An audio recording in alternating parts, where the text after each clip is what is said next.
Hello everyone. आज हम discuss करेंगे जो आज का हमारा टॉपिक है वो है Planck's quantum theory of radiation. अब ये जो क्वांटम थ्योरी है ये किसके लिए है? रेडिएशन के लिए, इलेक्ट्रोमैग्नेटिक रेडिएशन के लिए। तो इलेक्ट्रोमैग्नेटिक रेडिएशन जो होती है वो हमारे पास क्या होती है? फॉर्म्स ऑफ एनर्जी होती है, क्योंकि ये जो इलेक्ट्रोमैग्नेटिक रेडिएशन होती है ये लाइट में प्रेजेंट होती है और लाइट भी क्या है? एक एनर्जी की फॉर्म ही है। तो इलेक्ट्रोमैग्नेटिक रेडिएशन हमारे पास फॉर्म्स ऑफ एनर्जी होती है। तो इलेक्ट्रोमैग्नेटिक वेव थ्योरी थी जो, उसमें उसने ये एक्सप्लेन किया था कि जो इलेक्ट्रोमैग्नेटिक रेडिएशंस होती हैं उनकी वेव लाइक प्रॉपर्टीज होती हैं। मतलब उनका क्या होता है? वेव नेचर होता है। लेकिन इन्होंने वेव नेचर को बताया कि इलेक्ट्रोमैग्नेटिक रेडिएशन का वेव नेचर होता है, लेकिन ये जो इलेक्ट्रोमैग्नेटिक वेव थ्योरी है ये हमारे पास कुछ फेनोमेना को एक्सप्लेन नहीं कर पाई। वो क्या थे? ब्लैक बॉडी रेडिएशन और फोटो इलेक्ट्रिक इफेक्ट।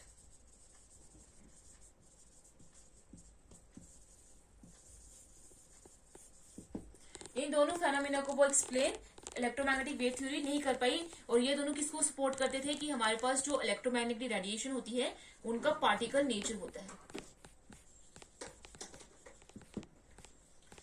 अब अगर इलेक्ट्रोमैग्नेटिक रेडिएशन का पार्टिकल नेचर होता है, वो पार्टिकल की तरह बिहेव करते हैं, तो इनके पार्टिकल के साथ कितनी एनर्जी होती है प्रेजेंट, इन पार्टिकल्स में कितनी एनर्जी होती है, वो हमें बताई थी एक साइंटिस्ट था जिसका नाम था मैक्स प्लैंक। एक साइंटिस्ट था मैक्स प्लैंक जिसने बताया था कि पार्टिकल के अंदर कितनी एनर्जी होती है। मैक्स प्लैंक ने 1901 में एक थ्योरी दी थी जिस थ्योरी को बोला जाता है Planck's quantum theory of radiation या simple quantum theory of radiation. ये एक्सप्लेन करने के लिए कि जो हमारे पास इलेक्ट्रोमैग्नेटिक रेडिएशन होती है उनका पार्टिकल नेचर होता है और हर एक पार्टिकल के साथ कितनी एनर्जी एसोसिएटेड होती है। तो मेन फ्यूचर इस Planck's quantum theory of radiation की क्या है या मेन ऑब्जर्वेशन क्या है वो हम डिस्कस करेंगे।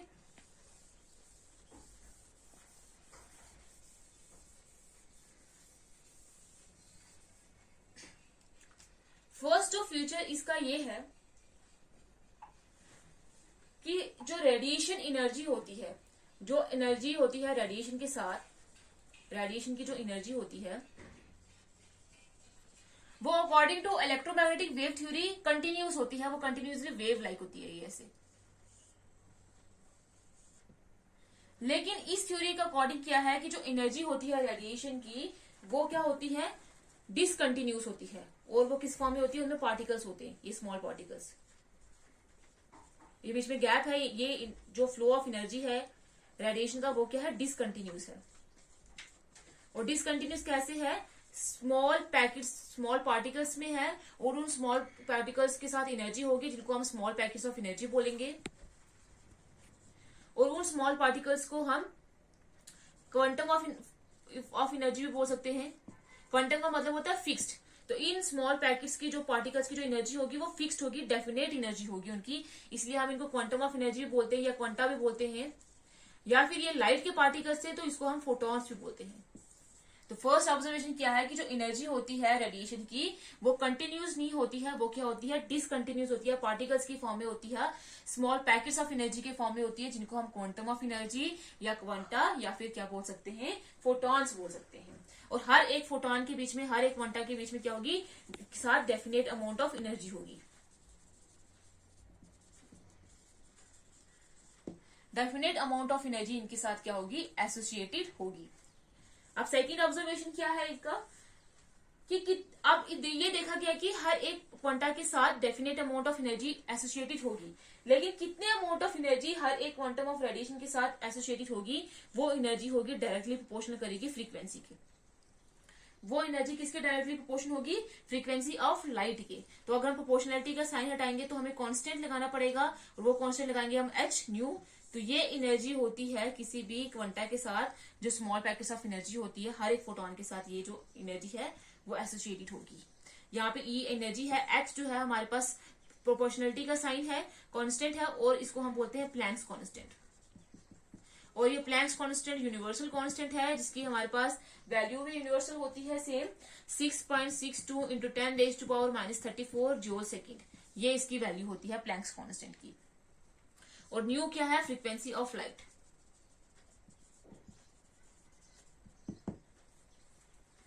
अब ये है हमारे पास क्या, इसकी सेकेंड ऑब्जर्वेशन।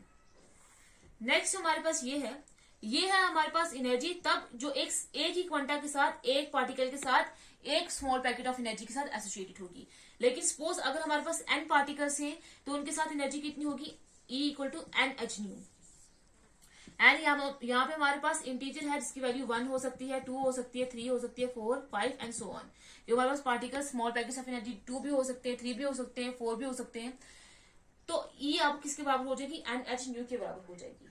तो इसका मतलब ये है कि कोई भी बॉडी एनर्जी को इमिट या एब्जॉर्ब करेगी वो किसके इक्वल होगी? इस H न्यू के होल मल्टीपल में इंटीग्रल मल्टीप्लाई के बराबर होगी। क्योंकि एनर्जी अगर हमारे पास पार्टिकल 1 होगा तो H न्यू ही होगी, अगर 2 होगा तो 2H न्यू होगी, 3 होगी तो 3H न्यू होगी, 4 होंगे क्वांटा तो हमारे पास 4H न्यू होगी, तो सो ऑन।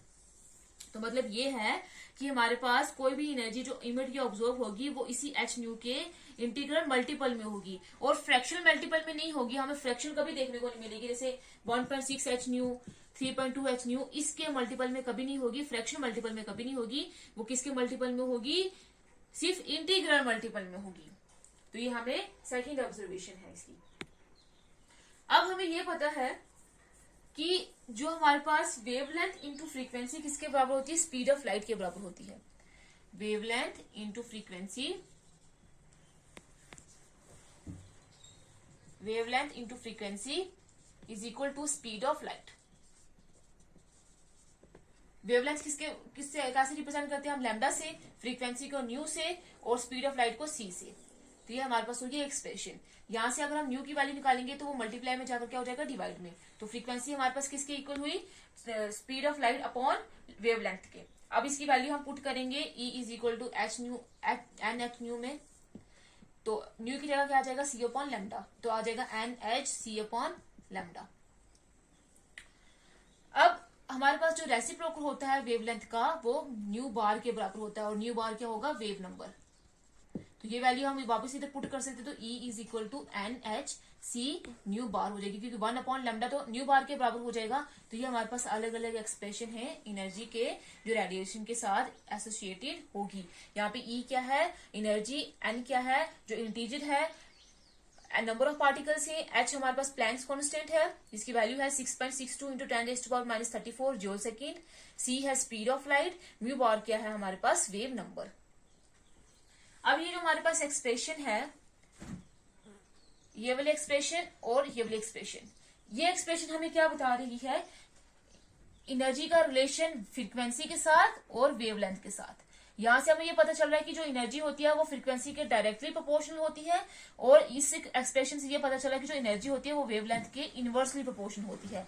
तो मतलब फ्रीक्वेंसी को अगर इंक्रीज करेंगे तो एनर्जी भी क्या होगी? इंक्रीज होगी और मैक्सिमम होगी। और एनर्जी जो है, जो हमारे पास फोटॉन्स होंगे, जो एनर्जी के जो रेडिएशन के पार्टिकल्स हैं, उनमें क्या होंगे? वो ज्यादा एनर्जेटिक होगी अगर फ्रीक्वेंसी ज्यादा होगी।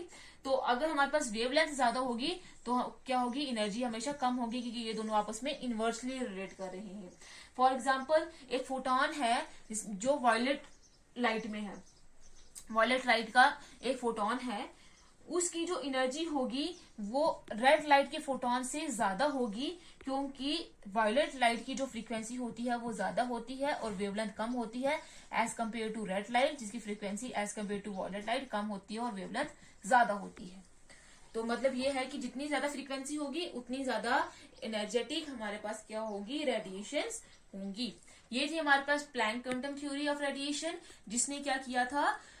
सपोर्ट किया था कि जो लाइट होती है उसका पार्टिकल नेचर भी होता है, और उन स्मॉल पैकेट्स ऑफ एनर्जी को, स्मॉल पार्टिकल्स को हम क्या बोलते हैं? क्वांटा बोलते हैं, क्वांटम ऑफ एनर्जी बोलते हैं। क्वांटा का मतलब होता है फिक्स्ड, डेफिनेट, और फिर इसको क्वांटा इसलिए बोलते हैं क्योंकि हर एक पार्टिकल के साथ definite amount of energy associated होती है। ये थी हमारे पास Planck quantum theory of radiation.